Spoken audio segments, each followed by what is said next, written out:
some quote-unquote industry insiders who always have such an amazing track record, but there's also some stuff that's kind of sort of being leaked. Hello nerds! Welcome to another episode of The Week in Nerdom. I am Dustin, this is Generally Nerdy, and this show is where we talk twice a week about all of the pop culture nerd news that is worth talking about. Today's episode is not super big, but I'm long-winded by nature, so it's gonna be a little longer than it probably should have been. Either way, I love your faces. Thank you for joining me. Don't forget to let the algorithm gods know that you like what's going on by clicking that thumbs up. And let's jump into the news.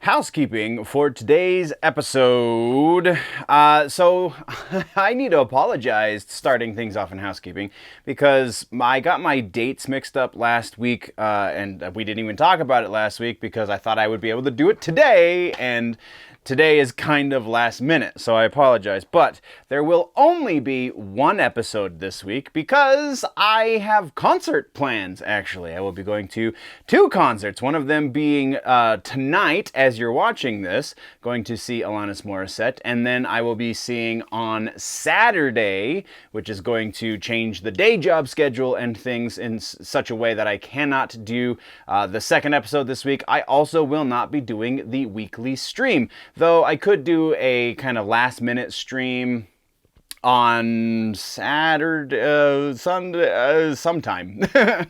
Maybe, just maybe, that might happen. Either way, will not be any sort of regular schedule this week, so my apologies.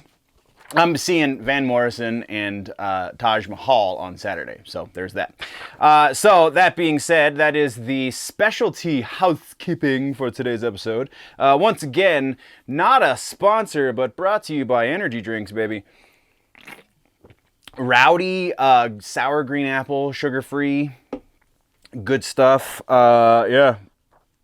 It's I'm probably going to end up doing a collage of clips of drinking the energy drinks probably for every episode from here on, just because they're a pretty regular part of my ability to function. So that being said, let's get into the shout-outs for today's episode. Shout-outs, we have a little bit more than I anticipated. We have TikTok shout-outs are quite large. A couple of these are actually a little bit older and I just skipped over them for whatever reason, so I apologize to you guys, but I am getting around to it and getting you in the shout-out section.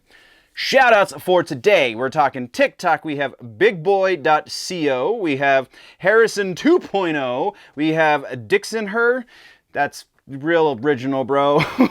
Iron Kills 370. Dig 2507. Sir Ravioli 9303. Warpig 1221 and Zray 17, ZWRAY17. Thank you very much, nerds, for following and joining in the fun. We also have a couple of new Gettr followers. We have Nancy Williams XM and In Waves Shoegaze. I believe the In Waves one is just a band trying to get me to follow them back, but either way, thank you for the follow, nerds. If you want to get yourself a follow, a shout out, a something along those lines, then by all means join the other nerds that are following me on the social medias. The reason we do this big push for social media is because I'm trying to get bigger interviews and do the thing a little bit better.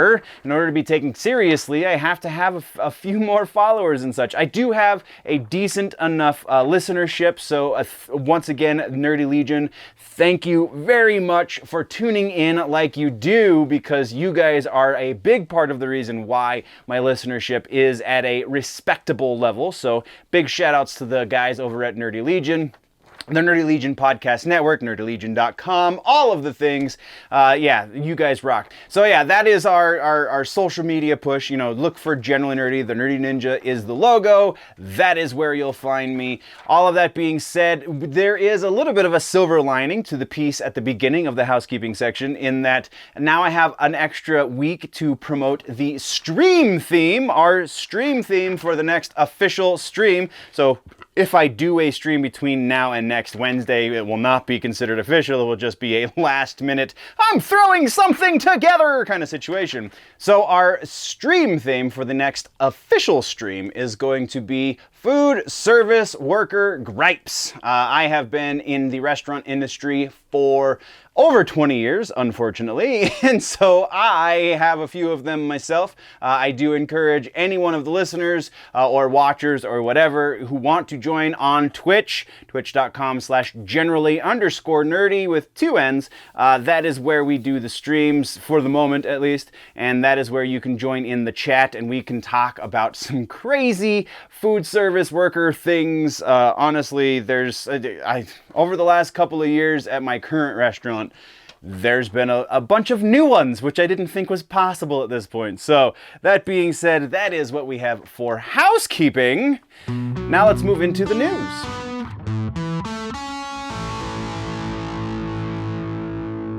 Starting things off in the news, we have a follow-up on Metallica. We have been keeping some tabs on the 30th anniversary edition, 30th anniversary of the Black Album, which has lent to a reissue, and that reissue has brought us to our follow-up for today on the Black Album, which has brought Metallica back into the Billboard Top 200 charts.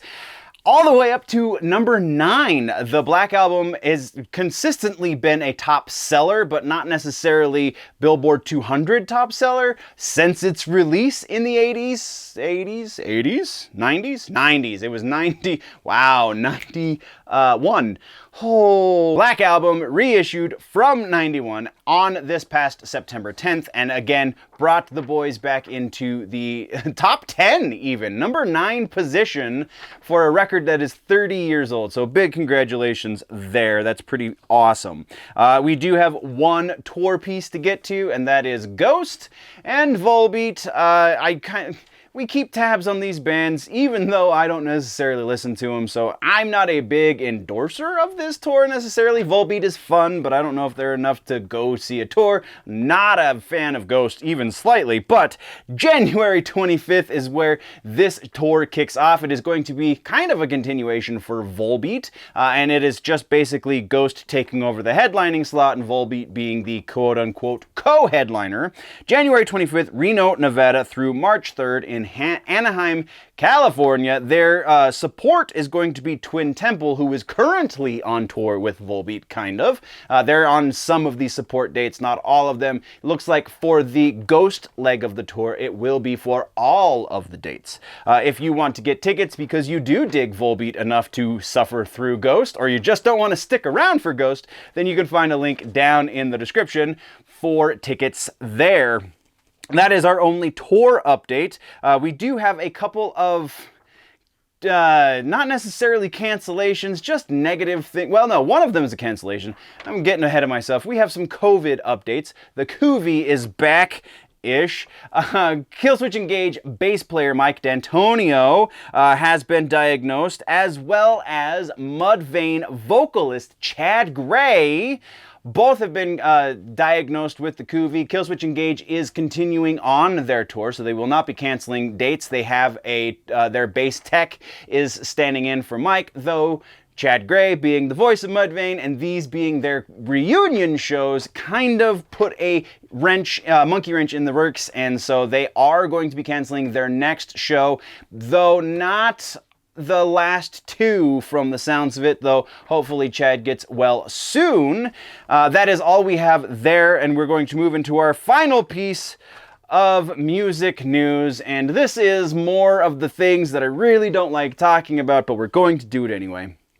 Corey Taylor, Slipknot and Stone Sour vocalist, and Machine Gun Kelly have been going back and forth, and granted, it doesn't make either of them look very good, but oh boy, Corey Taylor just dealt a pretty horrendous blow to Machine Gun Kelly in the last 2 days by releasing the emails in which Machine Gun Kelly was super excited to be working with Corey Taylor, but he just wanted Taylor to do these certain other things with his voice, to which Taylor went, no, I don't think I'm the guy you want, so, have fun and find somebody else. To which Machine Gun Kelly got up on stage and said, yeah, his track sucks, so I told him he had to change it. That's not what your email said, boss. So, eggs on your face one more time. Does that mean you have to change genres again?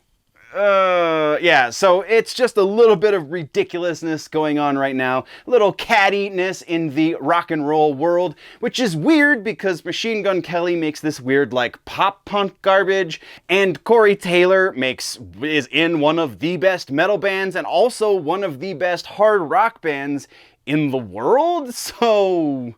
Yeah, I mean, granted, right now Machine Gun Kelly is kind of in a moment in that he has a bunch of Spotify listeners, but he doesn't have multiple platinum-selling records. So there's that. Yeah, just very strange. Kelly trying to save face on Twitter is just making the situation even worse. I don't know where else to go with this. It's just really awkward. Honestly, we're using it as clickbait. There's no two ways about that one. But we are done with music with that one. So yeah, my apologies if you had to cringe through that. So next up, we're talking gaming and tech, and this section is going to be a little bit larger than anticipated because of a bunch of Halo news. Halo, we have another Halo Infinite beta happening this weekend, and yours truly definitely got his invite, so that will be happening. I don't know if I'm going to be streaming or just recording. Once again, this weekend is going to be a little crazy for me, but... Halo Infinite, brand new game, beta. This time we're talking about big team battle. There's going to be a couple of different maps, obviously, because there are large maps for the game. We have, I don't remember the exact checklist that they sent out to beta testers, but we will be covering that in a future recording, so stay tuned to the channel.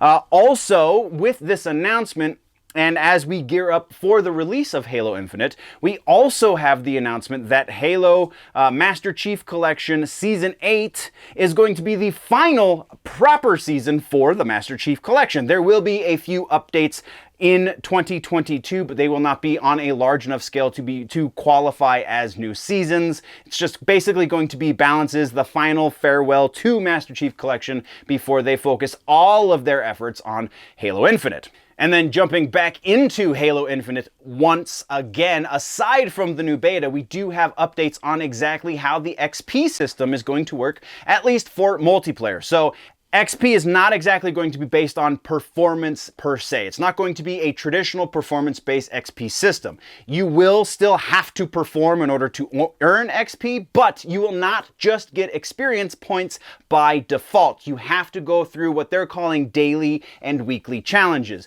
According to 343 Industries, if you try to get all of the challenges, all of the daily and weekly challenges every day, there's going to be somewhere in the neighborhood of 16 to 18 hours a day worth of gameplay that you must do to do everything. Assuming, of course, you have paid for the season pass and you are eligible for all of the challenges that they're issuing. There is going to be two separate tiers, so it's going to work very similarly to how the Master Chief Collection's season structure is set up, whereas each different season is going to have different things that you're trying to do to get up to a level. But there's going to be two different tiers. Those two different tiers are going to be for the people who paid for the season pass and the people who are playing the free version of the game. Obviously, the people who are playing the free version of the game are going to have less things that they can earn. That is all of the Halo that we have for you, and that's kind of a lot. But let's now move into our next piece, and that is a tabletop RPG that is being announced from Monolith Games. Monolith Games being the same company that brought us the minifigure RPG game, Batman Gotham Chronicles. This is going to be called Batman Gotham Chronicles, the tabletop RPG. It is not yet announced, or not yet rolled out. It is going to become a Kickstarter first, so they can get the funds for it. The thing right now that they're waiting on before they can launch that Kickstarter is Warner Brothers approval. Now, they are assuming they're going to get Warner Brothers approval, which is why they're making this announcement when they are, but they do not have the 100% approval from Warner Brothers to go forward with this game. Partially, it seems because there is not enough details behind it, though there is quite a bit. We do know the basic storylines and things like that in the official release. We will be keeping tabs here on this one, at least until there is a link to the Kickstarter so that people can find out where they can go fund this project. But we are going to move into our final piece for gaming and tech, and that has to do with Twitch. So it's a little bit of both gaming and tech. But technically, we have a Netflix piece. We're going to cover that in TV streaming for reasons, you know, that should be kind of obvious. Anyway, Twitch we're talking about is... Anyway, Twitch, this is a big update for streamers, kind of. So if you are a streamer who has been DMCA'd in the recent past, and you honestly didn't realize you had done the thing that you're being accused of, i.e. there is some incidental music that happened to occur because of whatever reason, be it somebody walked into the room in which you were streaming and they had music playing, something along those lines. If you got DMCA'd for such things, well, there's now a new relationship between Twitch and the NMPA, the National Music Producers Association, has teamed up with Twitch so that there's going to be a little bit of an easier transition so that you can just get a warning and not get actual action taken against your Twitch channel in cases of incidental issues. If you are not a flagrant violator of the DMCA rules, then this is going to be a big thing for you, because that means that you have a course of action to fix any issues before they start to take your channel down. Now, if you just actively are playing copyrighted music over your stream, then this isn't going to change anything for you. But if you're live streaming in a place where there happens to be live music in the background, be it you're not doing a game stream, you're doing some sort of interview or something along those lines, which has happened to me, not even in a stream, but on YouTube, then there is going to be a way that you can fix things before, again, any sort of action is taken against your stream. So this is going to be pretty huge. If there are any more major developments here, we will be covering them, but for now, that is all we have for gaming and tech.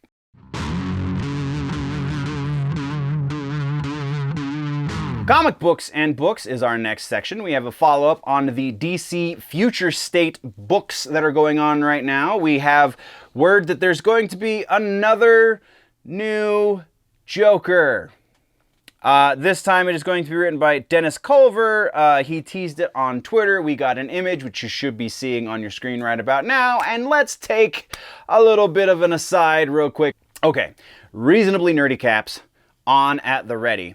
Let's break this down just a little bit. So Joker is the best Batman villain because he is the exact opposite of Batman.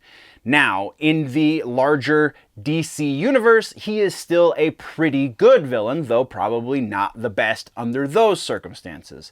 Without Batman, though, he does not work. Future State is by and large getting rid of Batman in order to make room for new characters.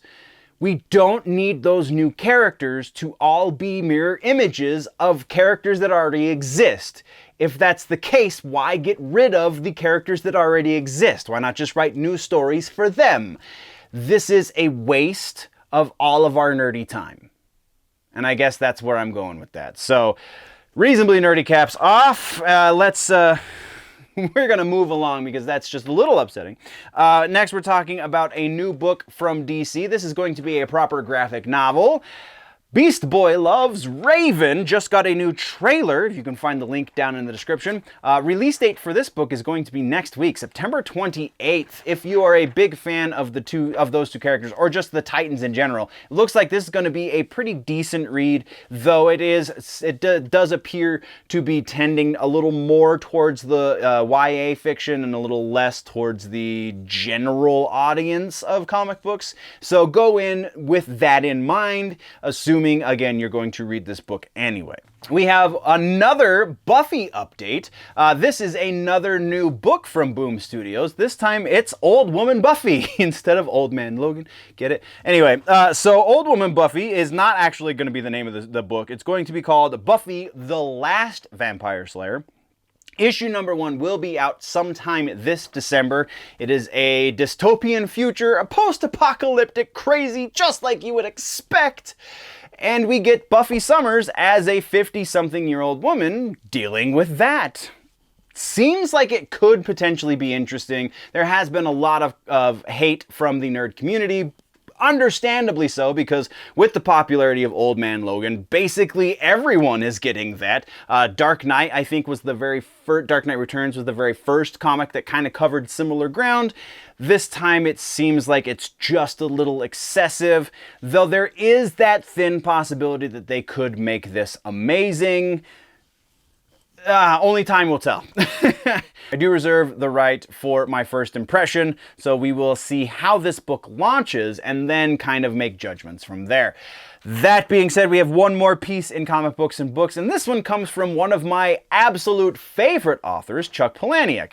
Palahniuk has joined Substack, much like a lot of creators recently, and he's doing a newsletter on Substack. It sounds like there is going to be more in the future, but he literally just launched this just within the last week or so, and honestly has released probably 2 to 3 different newsletter announcements a day since, because COVID is a thing and he's probably super bored. But yeah, there are tiers to this. There is a free tier. If you want to get his newsletter for free, then please do, because anyone's life with a little more Chuck is that much better. But there is all the way up to $200 a year. You can support his Substack up to that level. There's 3 paid tiers. There's, I think it's $5 a month, $40 a year, or $200 a year. I think those were the tiers. Definitely go check it out if you're a fan of his work, even kind of, because the man is fantastic. But that is all we have for comic books and books. Let's talk TV streaming. TV streaming, we do have a follow-up. We have mentioned previously that Scott Bakula himself has talked about the possibility of a Quantum Leap reboot. Well, Bakula is back in the news because he keeps bringing it up. In a recent interview with Bob Saget, of all people, Bakula brought it up again, said that there are still active conversations about rebooting the award-winning series. No word yet as to who, Bakula himself says, no word yet as to who potentially could pick this up. If anyone, but there is a lot of interest in doing this, according, once again, to Scott Bakula. So, it's a great series. We will absolutely keep tabs on this, but we have to move on now.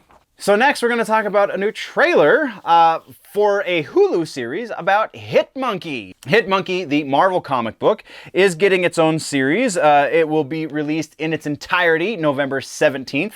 You can go check out the trailer for Season 1 down in the description. So that brings us into proper news, and our first piece there is that Netflix is going to be releasing a free tier. This one kind of comes out of left field. Right now, the free tier is only in certain test markets. Very specifically, I believe India is the only test market that it's in right now. I could be wrong. It could be like Bangladesh or something like that. But either way, right now it is only in one market. There is conversations to roll this out into other smaller test markets. It seems that they're trying this in areas where they don't already have a few million subscribers, so that they can kind of push the subscription numbers up and then potentially flip those free subscribers into paid subscribers. So it doesn't sound like, if it comes to the States at all, it will happen anytime soon, but a nerd can hope.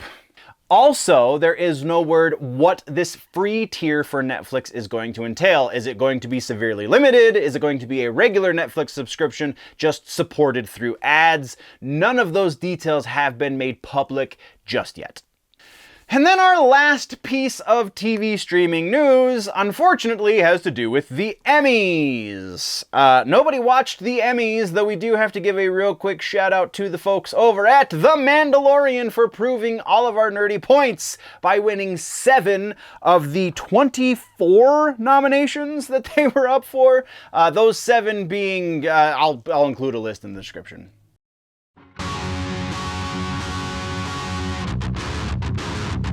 Movie section, once again, really tiny. We only have one piece of follow-up news, and this is technically a follow-up from a TV piece that we covered a little while ago. That TV piece has to do with The Lost Boys. Lost Boys was going to be turned into a new series on the CW. Now, though, it is going to be turned into a new movie. The CW series is no more, and there is going to be a reboot movie that is going to retell the story of The Lost Boys. As more details come out, we will be covering them, but right now we do know that Jonathan Entwistle, who is doing the upcoming Power Rangers movie, will direct, and Randy McKinnon, who is writing the upcoming Static Shock series for the CW, will be the writer for the movie. Aside from that, that's all we got.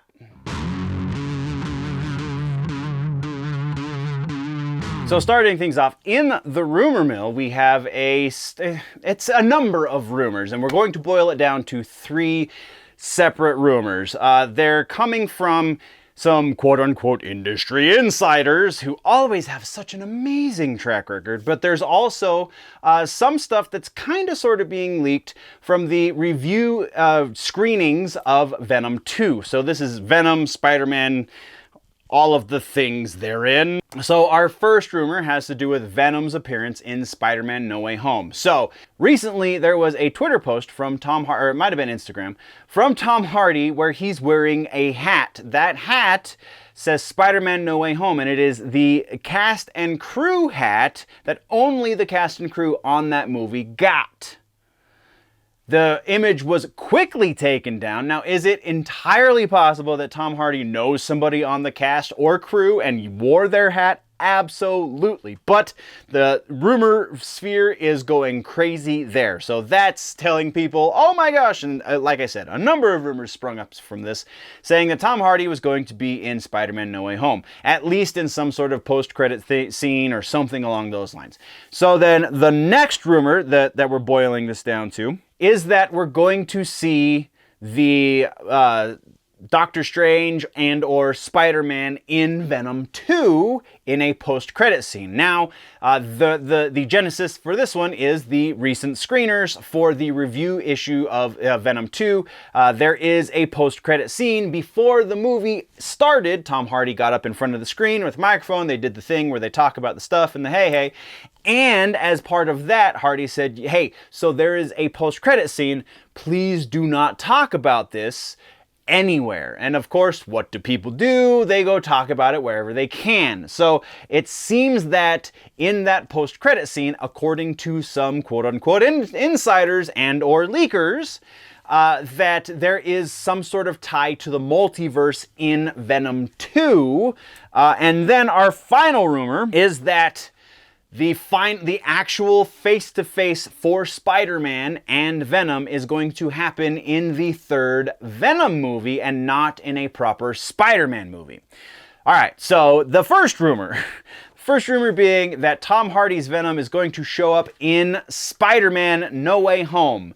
I put this one pretty low on the likelihood scale because Tom Hardy is a pretty big troll in a lot of respects, and he will do anything to promote his movie. So, if he can create buzz around a thing, then people will be like, oh, Venom 2 is going to have all the answers, so everybody go see Venom 2! Tom Hardy is a brilliant marketer in that respect, along the same lines as Ryan Reynolds, and so on and so on. But the likelihood that Feige actually bent to the whim of Hardy, pretty small, not gonna lie. We're putting this one right about 20% likelihood that Venom will be in Spider-Man No Way Home. Now, the second rumor, that being that we will see some sort of multiversal interaction in the Venom 2 Let There Be Carnage movie in the post-credit scene. Now, this one gets a little bit trickier because I do think it would be interesting. I do want the first part of this rumor to be true, but the second part seems absolutely silly. So the first part says that as part of that scene, on a TV screen in the post-credit scene, we see the Mysterio clip that is being played in Times Square at the end of the last Spider-Man movie, where Mysterio gives away the identity of Peter Parker. That is reportedly being played on a television screen in this end credit scene. Words. But then it goes on to say that there's an inclusion of another character, and they're very confused that Tom Hardy's even there, Venom is there, Spider, whatever, Eddie Brock, that's the word I was looking for. So, and the who this person is the part that they're not releasing yet because reasons. And so, I don't know, that just kind of dissolves the likelihood of this. So it seems that there is an average amount of things on both sides of this, though I feel like there is more credit here to the debunking it side than to the confirming it side. So we're going to put this one a little bit below halfway cent. We're going to halfway there. We're going to say about 40% on that one. And then the third rumor here is that Venom 3 is going to be the actual face-to-face between Venom and Spider-Man. This one, I think, has a lot more going for it because we have been hearing from Andy Serkis. We have been hearing from Tom Hardy. We haven't heard anything from anyone on the Marvel side of this, but both Serkis and Hardy have said it's going to happen, it's going to happen, it's going to happen, and it's going to be huge. And then we're starting to hear that it's going to happen soon. So while I still think the deep down inside that it will not happen in this contract cycle, I think that there needs to be new contracts between Sony and Disney for this to happen. I do think there is still a possibility that that part of my brain could be wrong. So we're going to bump this one a little bit over halfway there, and say about 65% likelihood that that the third of these rumors is legit. So that is what we have for Spider-Man and Venom. Let's move now into Batman the Red Death. There is a rumor that Batman the Red Death, the version of Batman that merged with the Flash in the Dark Multiverse, is going to have some sort of cameo appearance in the new Flashpoint movie. Obviously, it's not being called Flashpoint, but that's what it is. So this is coming from the Andy Muschietti post on Batman Day on his Instagram with Batman chest piece with a Flash logo spray painted onto it. That is pretty convincing evidence, being as it comes from the director. It's official in a lot of ways. But I still think this is a troll. Like, I legitimately think that there's going to be a lot of crazy that happens in this Flashpoint movie. Dark multiverse cameos will not be part of that crazy. Because the only reason we're going as high as we're going on this percentage is that Muschietti is the one who sent out this image. So, based on that alone, we're putting this at 35% likelihood. And I feel like that's super, super generous. Our next rumor has to do with Harry Potter again. Now they're saying that there's going to be an animated series on HBO Max that has to do with something in the Harry Potter universe. Now, could this be a continuation of some of those other Harry Potter rumors that we've been hearing? Abso-freaking-lutely, because it's so stinking vague.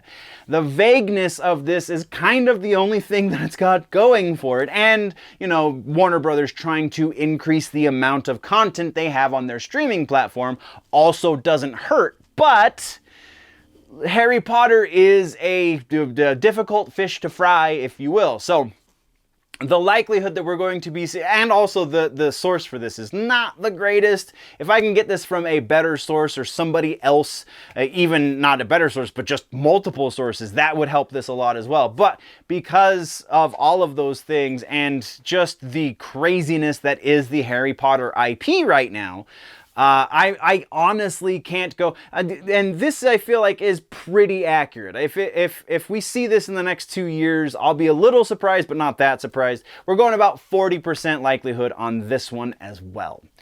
And then our final rumor has to do with the Nintendo Switch. So we've got some gaming rumors for you. Gaming rumor for the Nintendo Switch is that there is going to be a new controller launched by Nintendo officially.